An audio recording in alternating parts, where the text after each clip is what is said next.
tank portion Mhm. and just kind of created a deck that I thought would match, basically what I wanted to present and the time frame. So I'm kind of aiming for the 20-25 minutes, if that's about right. Yep. Including participation.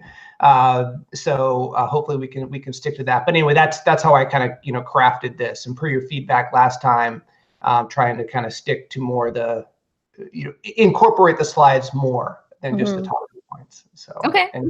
All right, great. So we'll pretend that we just finished the intro part. So you just were on a nice 10-minute bio break. So everyone's refreshed, right? Everyone's coming back. So welcome back. Everyone can take your seats, and we'll get going. As a review of what we just covered, a meaningful experience for athletes essentially involves these three pieces. One is feeling connected. Two is a belief that the athletes can improve. So talk about the mastery component. And then feeling proud about acting with integrity. The way the double goal coach achieves this is with the principles of filling the emotional tank, the ELM tree of mastery. So ELM is an acronym for effort, learning, and improvement, and M, bouncing back from mistakes, and then 3, honoring the game. And so we're now going to take a closer look at each one of these principles, the first one being the emotional tank. When I first began my journey with PCA and the double goal method, this emotional tank or E-tank principle was honestly the most difficult for me. So I'm not the most emotional person. I kind of don't get too high, don't get too low. I'm also, as my wife will attest, I don't sometimes connect right into the emotions of people. So to this day, though, this is one of the most critical pieces to the PCA double goal coach. If you can nail the emotional tank of your athletes, you will see an enormous amount of improvement. And to this day, I need to be, and I am when I'm coaching, very conscious of this critical principle.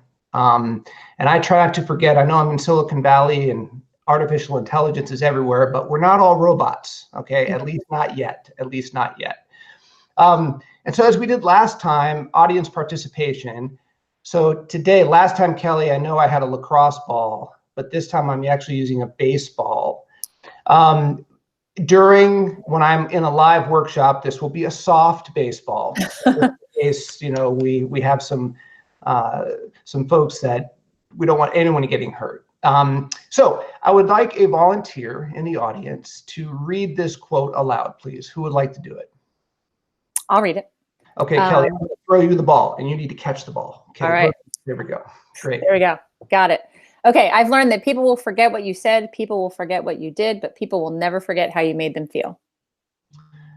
So let's kind of think about that for a second. So remember when we talked about during the intro about 10 years from now as a coach, you run into an ex-athlete, how you want that athlete to either describe or remember you, right? And feelings come out of that.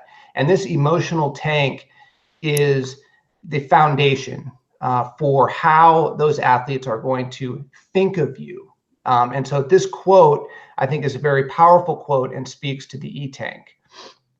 So let's, as an exercise, and we'll use the ball, we're going to actually get kind of 2 examples here, but think about in your life a coach that embodies that quote. And so think about that for a moment, and we're going to ask 2 of you to share. So take a minute and think about that.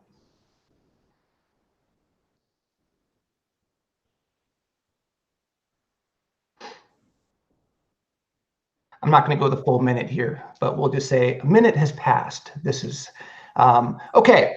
Who would like the ball? on. Awesome. Thank you. Yeah, so I think my first coach that kind of really resonates with me is my not really my high school lacrosse coach, but the coach that got me involved in lacrosse in high school. And he definitely kind of set me on that path. I was a soccer player before, didn't make the JV team, and was kind of struggling for what to do sports wise. And he kind of got me involved in lacrosse and introduced a new sport to me. And I ended up playing in college and coaching high school now. So I think he kind of changed my life a little bit in that regard. That's terrific. That's terrific. And I assumed he connected with you in terms of supported you, right? Was there for you to evolve your game, to learn the game, those types of things? Exactly, yeah. Terrific, terrific. All right, second volunteer. Kelly. I have one on the other side, and I just thought of this. I coached 10-year-olds and 10 and 12-year-olds in lacrosse also right now. And last night I couldn't make practice. And so I asked my team to combine with the other team so that they could have practice together. And my daughter came home last night and I said, well, how did practice go? And she said, Coach Samantha's nice and she says nice things, but she doesn't make us feel good about ourselves.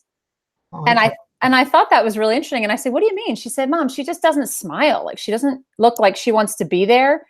And she makes us feel bad when we do things wrong. And it was just that quote exactly, because she said, she tells us she knows lacrosse. She tells us good lacrosse stuff, but she just didn't make us feel good. And I was like, wow, that's pretty intuitive for a, 1 hour practice on a Wednesday night for her to pick that up. Well, and it shows that you shoving PCA messages down your daughter's throat definitely right. Come back now. So she's got it. I'm creating little monsters. I think sometimes I'm too positive. I gotta be tougher and meaner.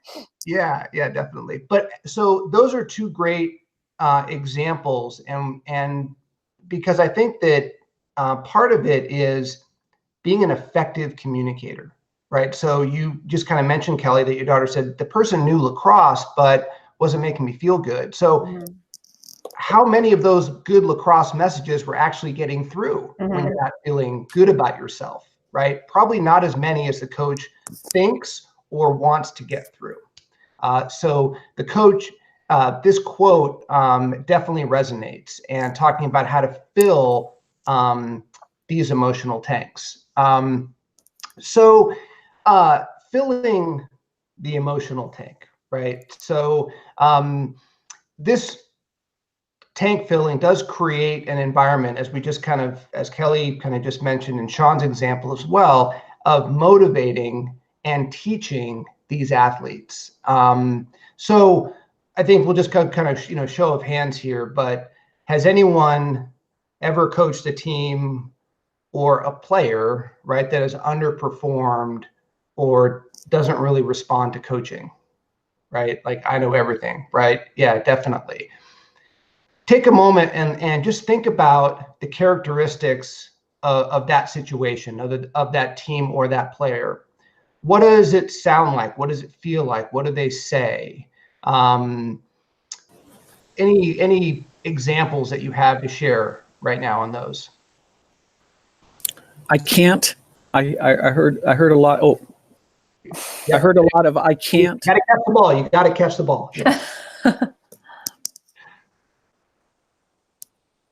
I heard a lot of I can't in that situation. Yep. I can't.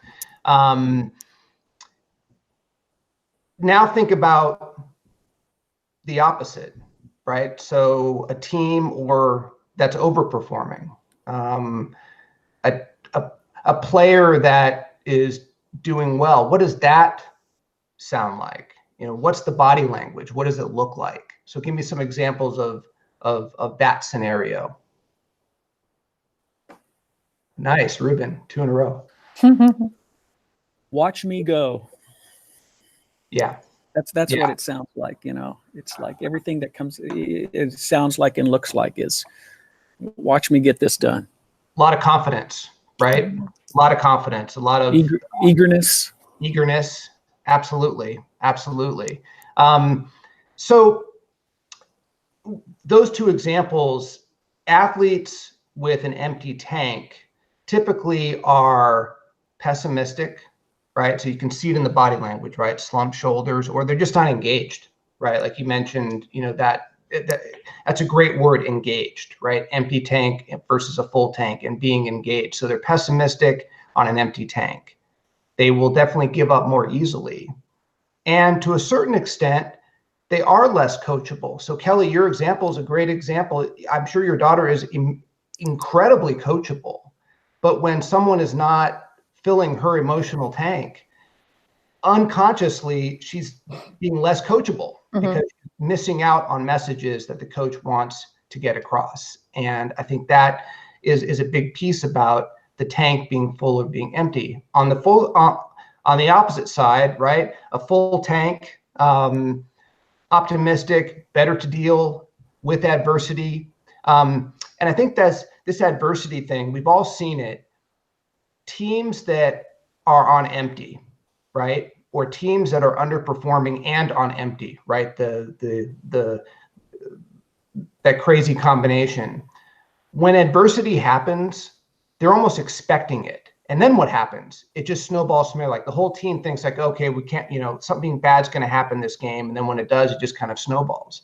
But a team with the full tank, a team that has the right mindset, when adversity does happen, they're able to brush that off, flush that, whatever term that you're using, to move on and to keep that level high for that particular team.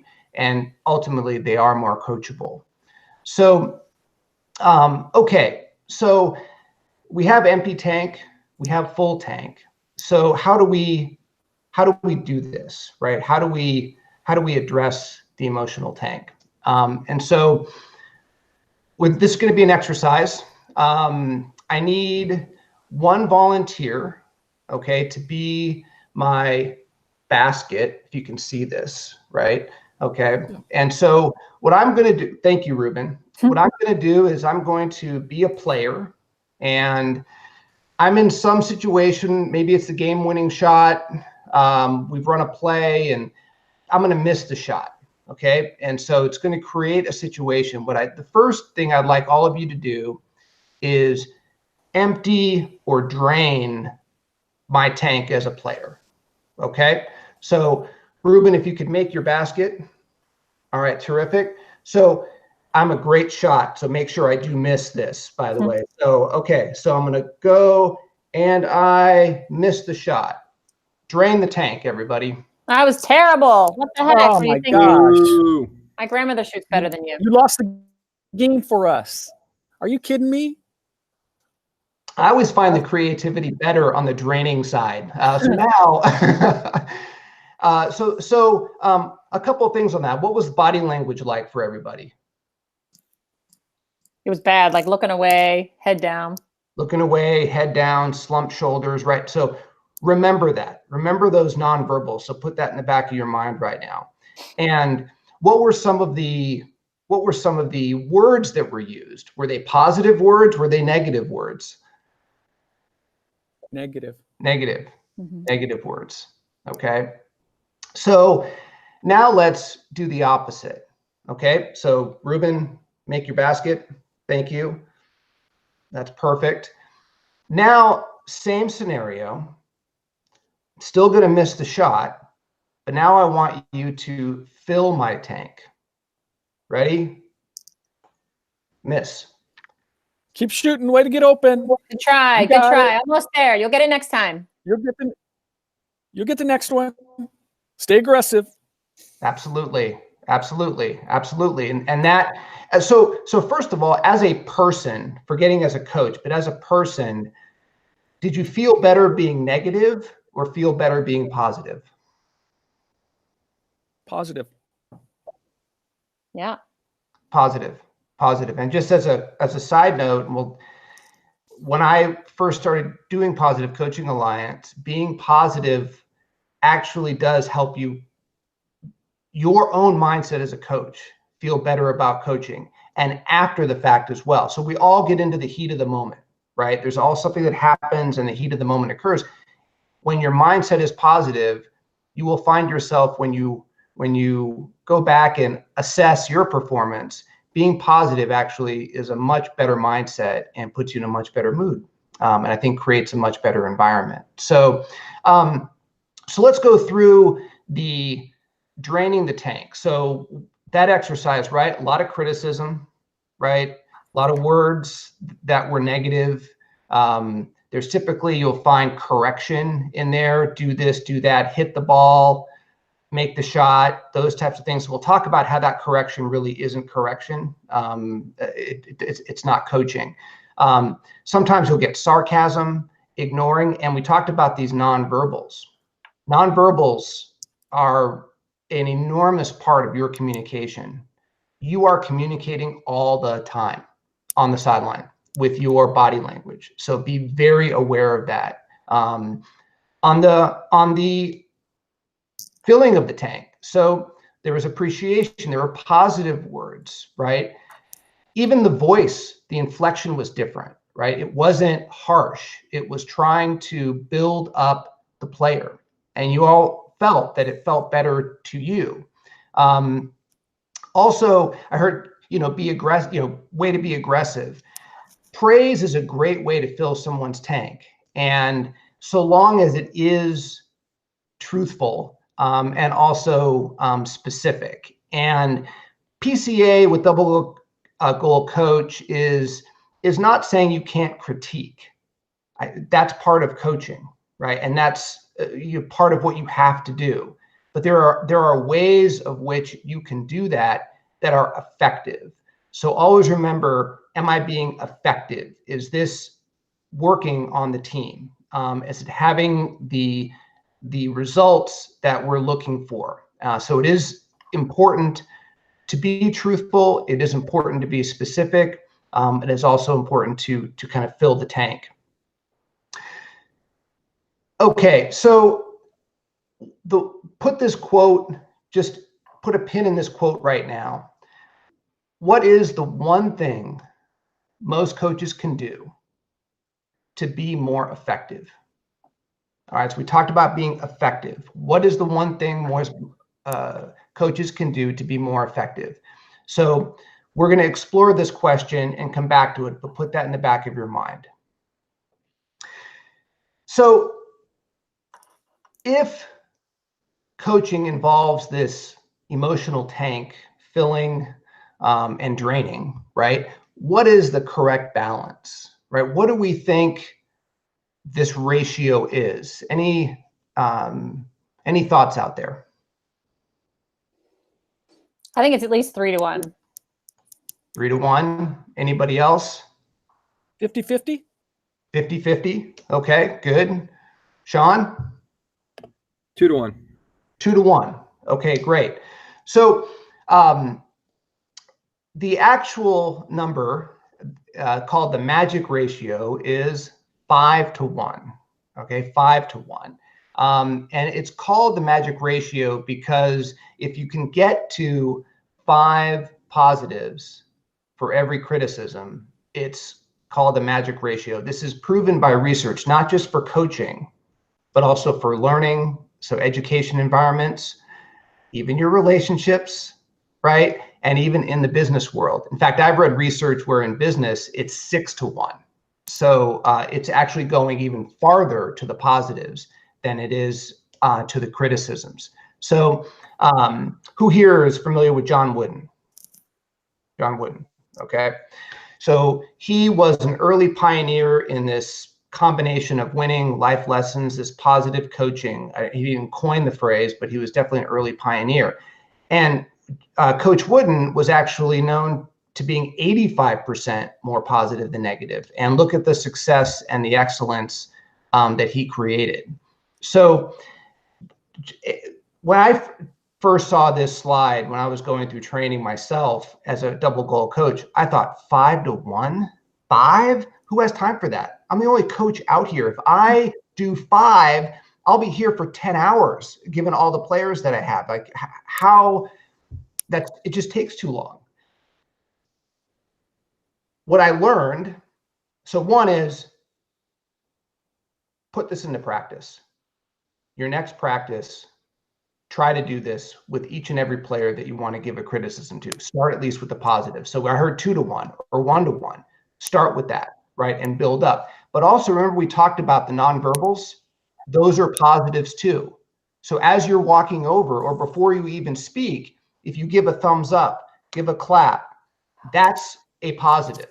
So work on those things as well. So by the time you even get to the player, give yourself some credit, pat on the back. I've already done 2 positives. I've clapped and I've given a thumbs up, right? So the player is already in a better mindset. All right, but this 5-to-1 ratio does work. And it is an important goal for your mastery as a coach. Now coming back to the question we asked earlier, what is the one thing most coaches can do to be more effective? Okay, and we just kind of talked about it, but it is increasing this plus-minus ratio. And so PCA, we feel this is the most important thing coaches can do, increasing this plus-minus ratio. We talked about this earlier. If you can get to the emotional tank and fill those tanks of your players, it makes everything else happen. And I think about plus-minus here, who are basketball fans, right? The playoffs are going on right now, right? What is the one stat, I mean, aside from 3-point shots and all that stuff that people talk about a lot? Well, they talk about the Sean, were you going to answer? Go ahead, Sean. Assist to turnover ratio. Turnover ratio. They also talk about, Ruben, what were you going to say? I was going to say I think it's the plus-minus ratio. It's when you're on the court, is your team gaining points or losing points? And because you can lose the game, but while you were on the court, you could have outscored the opponent while you were on the court. Absolutely. And vice versa. Plus minus is a stat that's used all the time, right? So when you see that up with players, like plus minus. So during your next practice or game, whatever's coming next for you, we'll talk about ways to chart this, but work on your plus minus. Always think about your plus minus too. So when a situation occurs and you're in that heat of the moment, so remember we talked about thought first, then action, right? Think about your plus minus ratio and then move into your action. And you'll find that you'll be a much more effective, one, I think, collecting your thoughts, but also communicating those thoughts. Okay, Phil, who knows Phil Jackson? Hopefully everybody in the room here does. I'm a big Sacred Hoops fan, good book, great coach. He didn't do so well with the Knicks, but we'll put that to the side. So I'm going to share with you here a video about Phil Jackson talking about the plus minus ratio. We don't have to go through it. We can just, yeah, you can just it, right? Yep, we've all seen it. Yep. So, okay, so a great video.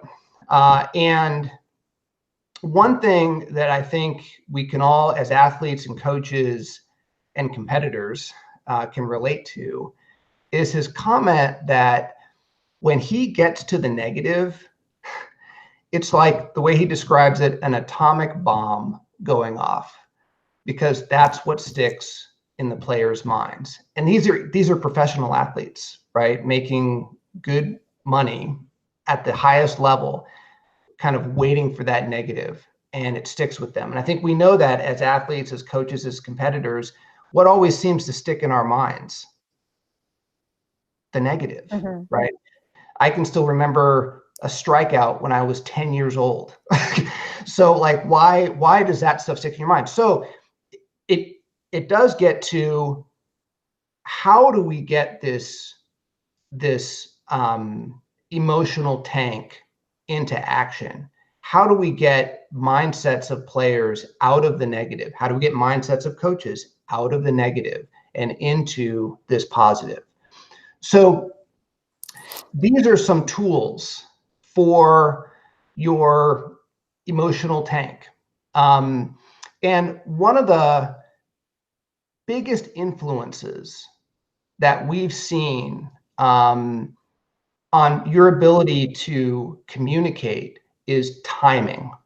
Okay, so when this criticism is is delivered. So the first is to avoid these kind of non-teachable moments. So you can kind of think about what are those non-teachable moments. So think of yourself in the heat of the moment. Like if a player makes a mistake and it causes maybe the team to lose the game or a goal to happen or a run to score, whatever that it is, but it's kind of in the moment, but the plays are still going on, right?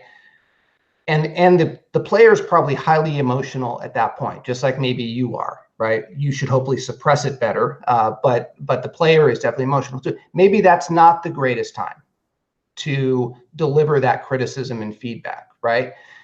As a parent, this has also been proven by research. Never, ever, ever, ever, ever criticize on the car ride home. So there are these waiting periods. And the reason timing is so important is because remember we talked about being effective. You want the message to be effective. If the timing is wrong, no matter how you say it or what you say, the message won't get through. So let's work on the timing. Criticize in private, praise in public, right? So we know this. So when you criticize somebody in public, what does that person tend to think about at that moment?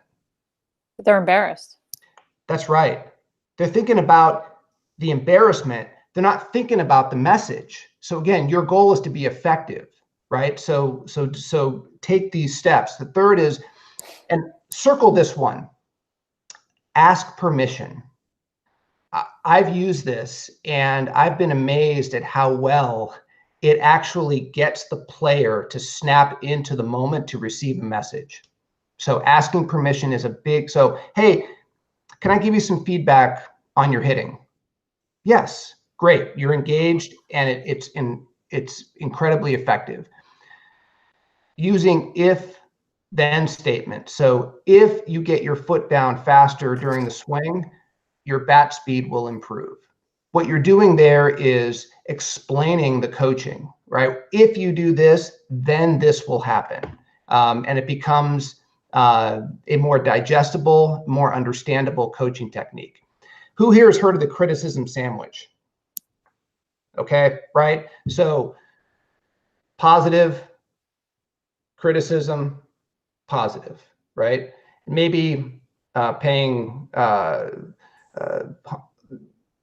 to in and out here, but a double, right? A double positive, a criticism, a double positive, right? Those are really good ways to, again, what Phil Jackson was talking about, kind of getting the athlete off of the negative and onto the message. What are ways you can get to this, reaching this plus-minus ratio and teaching this E-Tank? So you've got kind of 3 tools for you to use here. And again, you can kind of play with this, but first is the buddy system. The buddy system is a great way to do it. At practice, get 2 players and say, I want you to fill each other's emotional tanks today. And after practice or at a time where you get the team together, ask what they've done, whether it's during a drill or the whole practice, right? So the buddy system is a really, really, really good way to do that. Another is for you as a coach, positive charting. Put a piece of paper on a clipboard and start noting positive behavior by players, what they've done or what they've said, how they've communicated, and share that with the team afterwards and let them know that this is important to you. This is what you're charting.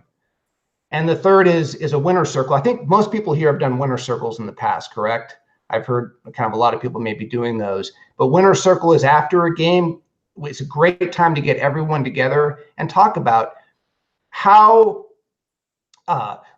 who at this time, who noticed someone doing something to help our team today, right? A question as simple as that, and get folks to answer that. So whether it's the buddy system, positive charting for you, the winner circle, these are ways to help you reach this plus-minus ratio.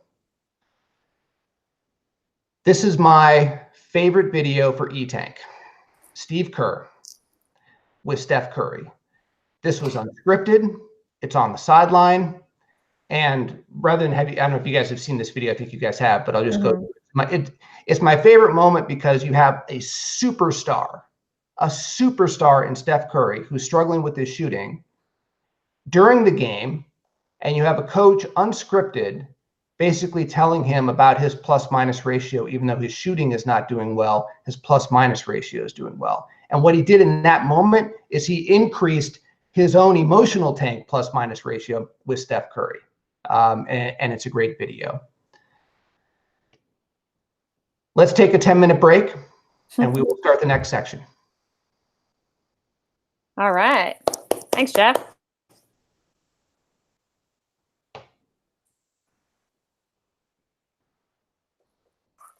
All right. Thank you.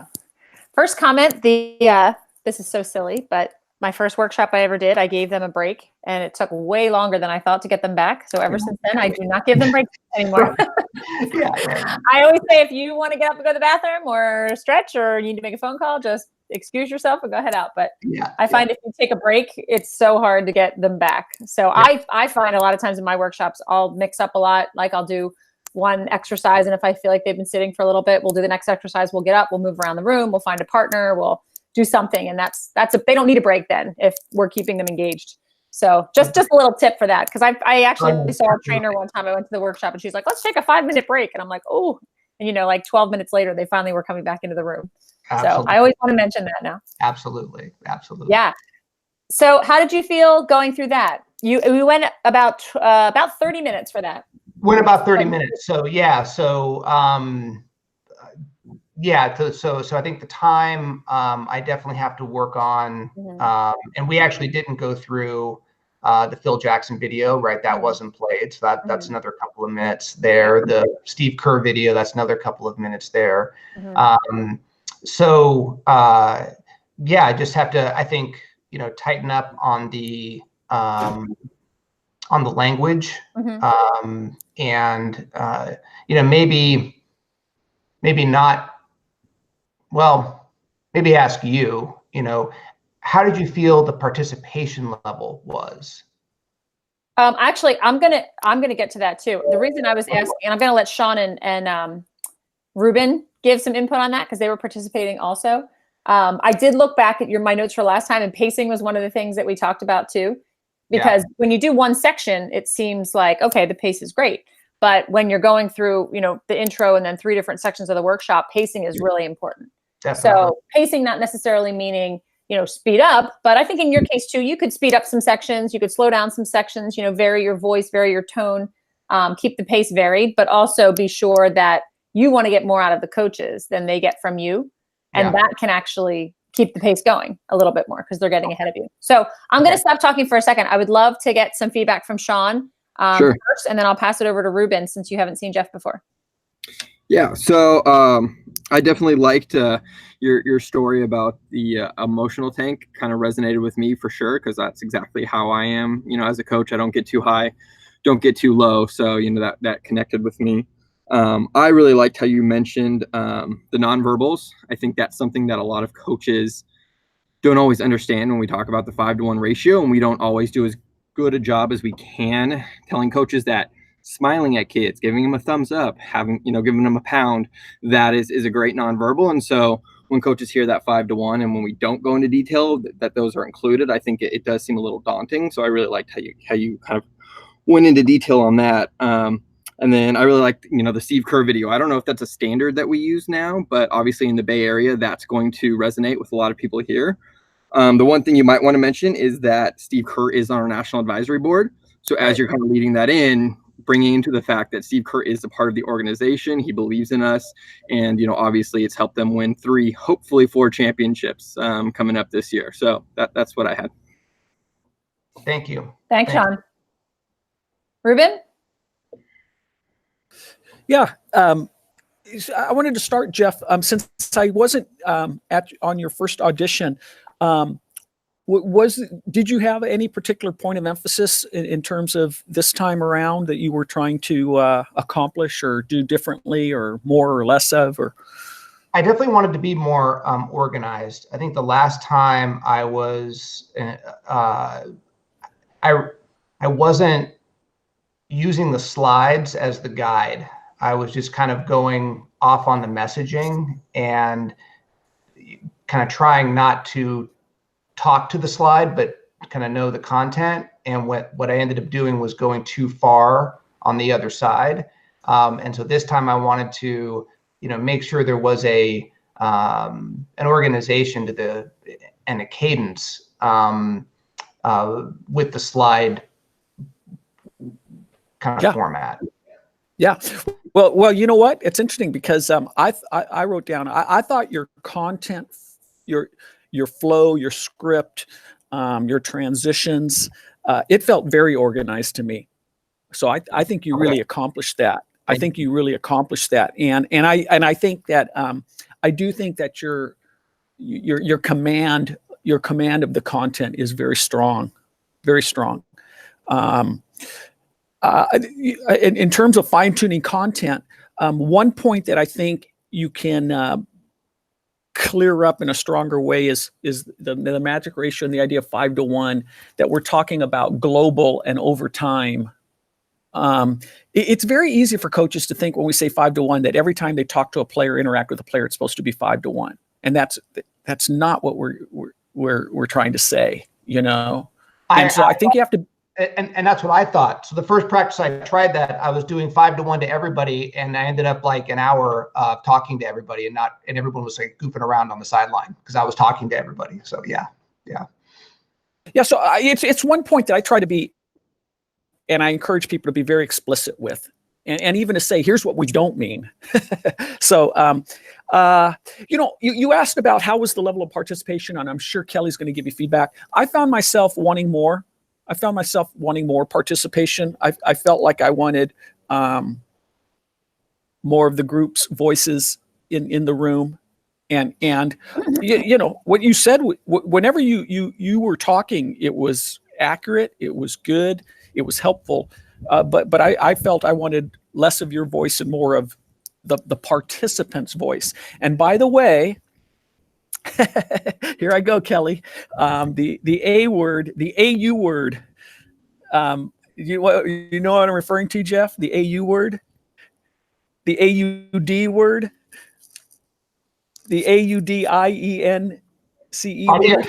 Audience. Got it. So Kelly talks about what we do is we coach coaches.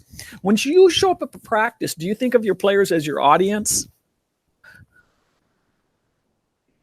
I've never thought about it that way. But yeah, I guess I kind of do. Yeah. You think of the players as the audience? The audience? Well, no. I never really thought about them as. I was hoping you'd say no. I must say, I was hoping you'd say no, because I think of the players as the participants. The players, they're engaged, they're involved. They're not there to listen to me. And so I'm making a simple point more complicated than it needs to be. I want to encourage you to eliminate the word audience from your mindset as a PCA trainer and from your vocabulary. You use the phrase audience participation. I want to encourage you to use participation or participant participation. But anyway, I think I've made my point. Kelly's tired of hearing me talk about audience and Kelly, actually at TI, this is a side note, I actually have a section that is going to be Ruben's pet peeves or something. Okay. Or Ruben's something, but it's going to be. I bet I could write that list. and I mean, this is one of them. I want, because veteran trainers, they do it too. So.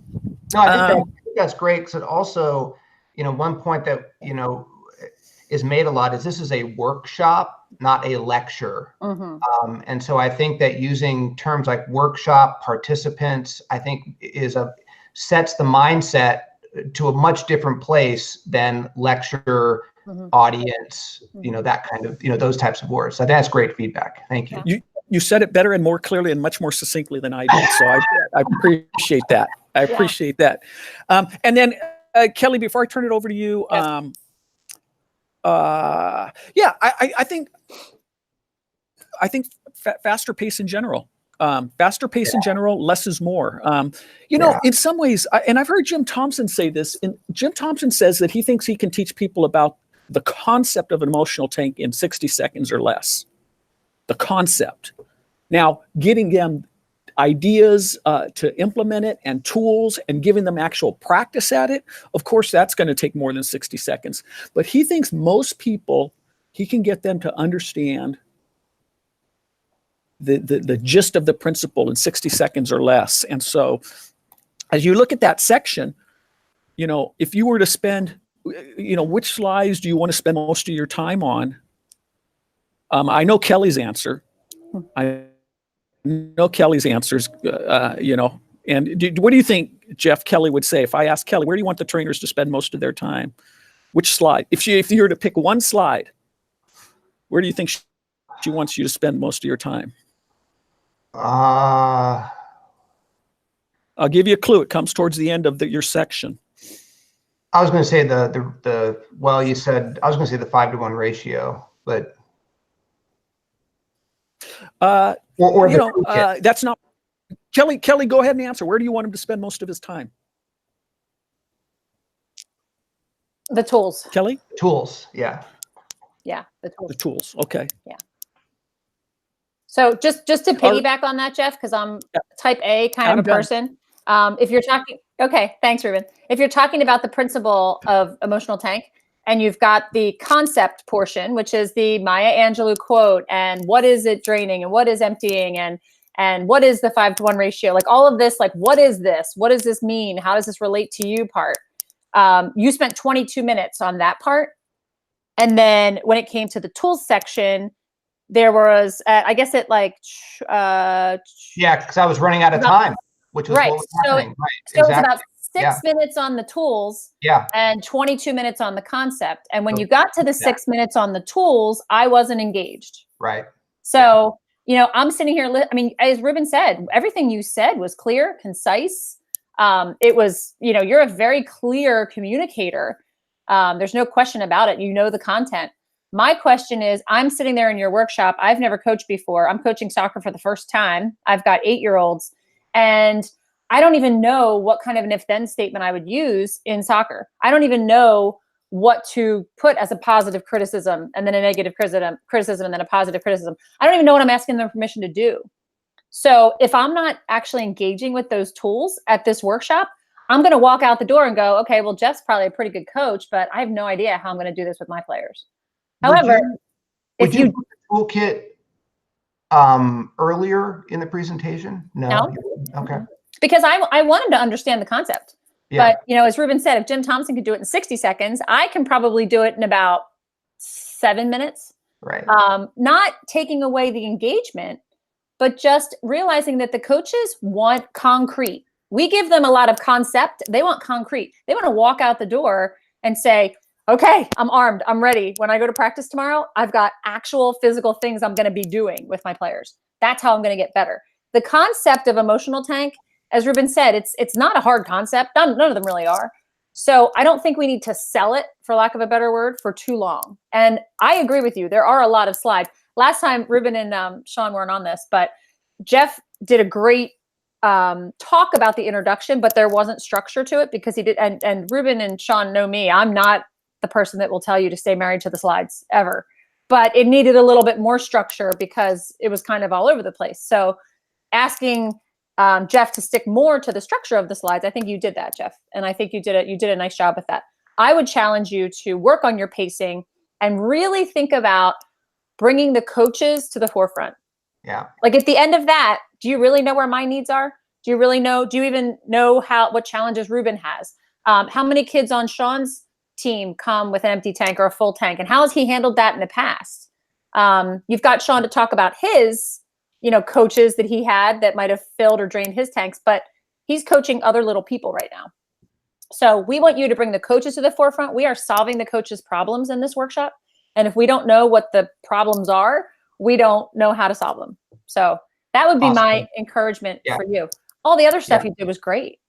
And the cool thing is all that stuff that you have, all that extra information, the John Wooden, all that stuff, that's a quick glimpse. That's a quick mention, not like a, let's talk about this for a while. It's like, hey, did you guys know that John Wooden's percentage was 85% positive and look how successful he was.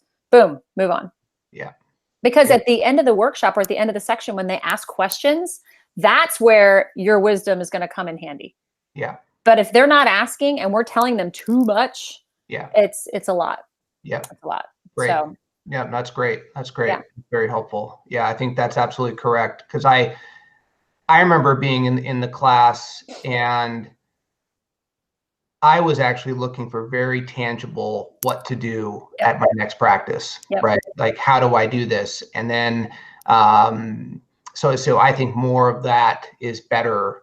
And, you're right about the concept. The concepts I think are great, but the concrete examples are even better. Mm-hmm.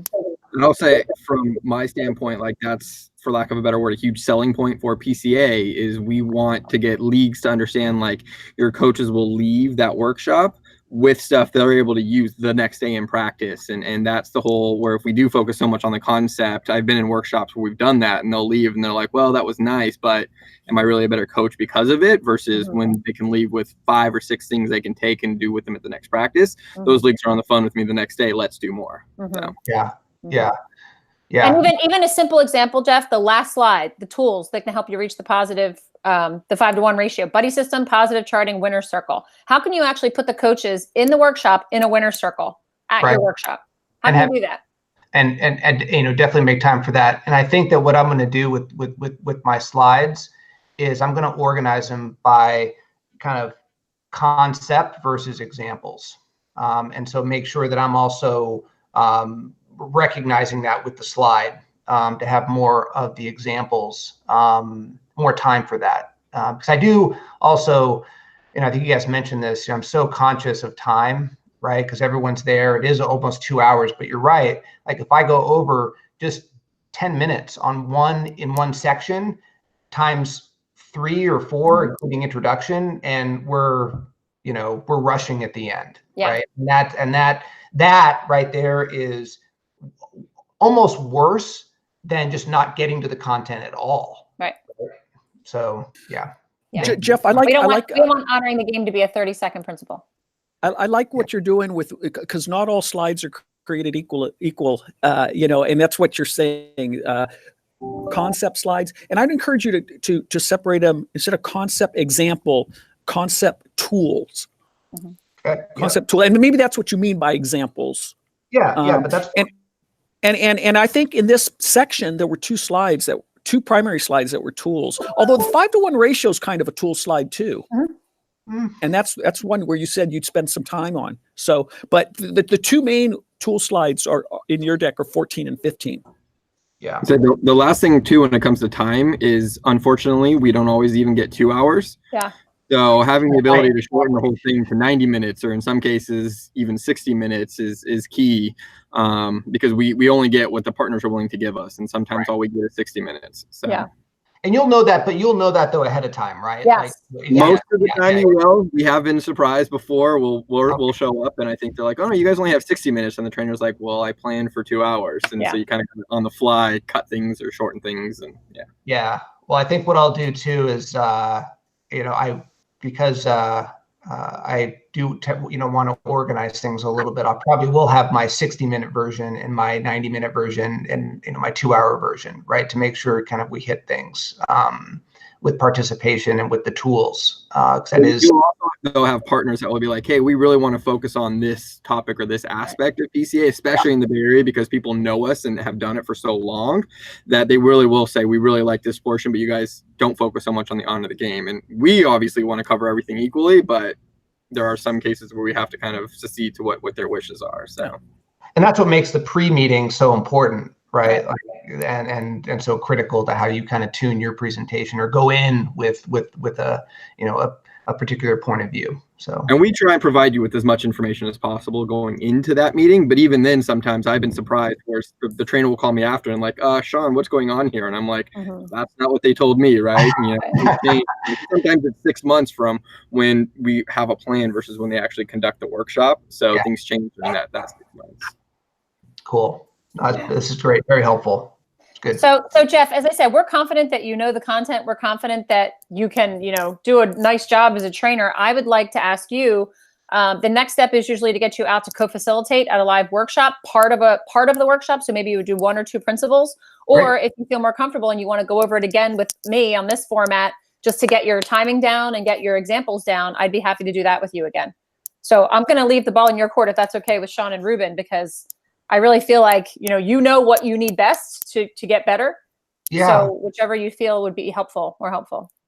Yeah. I mean, I might, if I think about it a little bit more, I might, change my mind. But for now, I kind of would like to get thrown out there. Okay. And, see, it was great going to the other workshop is it Steve Henderson? Yeah. That wasn't a double goal, but it was just great to kind of see to Sean's point, also like seeing real life, like how it happens, right? So I think that would be great. Okay, great. Well, then what I'll do is I will follow up with an email that will certify you as an associate trainer. And then I will talk with Sean and the chapter, and we'll send you some workshops that might work out for you that you could co-facilitate at. Luckily, you're in a good area where there's a lot of action going on. Cool. So we'll see which ones work for your schedule, and we'll get you plugged into a workshop. And then at the workshop too, you'd be able to see a certified trainer do part of it, and then you would do part of it too, and then they would be able to give you feedback live. So awesome. I think that's great. Yeah, if you guys are okay with that plan, I'm good with it too. I'm okay with it unless it looks like it's going to take too long to get Jeff into a live workshop. Then I would plug in one more practice. But assuming we can get him out relatively soon, then yeah. And I like that idea. That's a great point. If that does happen, I'm happy to do this again. Okay, great. And so, the only comment I would add is we do, this is kind of our downtime until August. And lots of times if we do have one, it might be a more specialized one. So we'll definitely take a look and see what's available. I know we're trying to get some grant funding that would provide lots of workshops in the area. So hopefully we can get that and get stuff scheduled right away. But as of right now, I don't know what we even have scheduled in May and June. Usually is end of July, August when we pick up. So okay. So let's let's then schedule, Kelly, another online practice, maybe end of June or something like that, or late June. I'm just looking at the schedule right now, Sean, while I have you here. On June 4th and June 18th are the Giants Community Fund. That would be a good one to do because it's a lot of new coaches. So actually, I would be totally fine with that. And there's two. Carrie Zaranandi is doing those, and there's two of them. So that might be a good one. Those are good ones. Yeah. Sean, do you know where those are taking place off the top of your head? Santa Rosa and Lafayette. Ooh, yeah. Santa Rosa is a little journey for Jeff, and Lafayette. Sunnyvale. No, not Lafayette. But still, not Lafayette. Sunnyvale. Yeah, so one south. Oh, Sunnyvale's close. Yeah. Which one is Sunnyvale's close for him. June 18th. June 18th is Sunnyvale. Let me just check. And it's baseball, which is good. Yeah, we'll also have some that we're doing with the Oakland A's that we haven't quite scheduled yet, but they tend to do it once a month. So that might be middle of June. They'll do one too. That would probably be another good one. Yeah, I mean, June 18th. When is it? What time of day? Right now it is scheduled for, I don't know. Hold on. 6:30 p.m. 6:30 p.m. And that's in Sunnyvale? Yeah. I'll send you the information on it. You can get back to me. Yeah, no, right now, that works for me. Okay. All right. I'll send you the details. I'll send you everything you need to know. And then we'll hook you up. Hopefully we can get you plugged in. There's no trainer assigned yet, Sean, for that workshop, but we will, we'll get you plugged in to that. Awesome. And if between now and then, like if you talk to the trainer and they say, yeah, you're going to do the E-Tank and Elm Tree section and you want to practice that with me before you go out to do it, even to co-facilitate, I'm willing to do that also. Anything I can do to help and support you. Great. Thank you. Yeah. You're welcome. Yeah, definitely. Thank you. Thank you for all your work here. It's been fun to get to know you. Absolutely. All right. Well, thank you guys for joining. You're welcome. So I'm your point of contact all the way through until you get officially certified out and on your own. So if you need anything, just give me a call. Sounds good. All right. I think Ruben already dropped off. So he did. We have a call in 3 minutes. So that's fine. All right. Thanks, guys. Sean, it was nice meeting you. You too. Thanks, Jeff. Talk to you guys.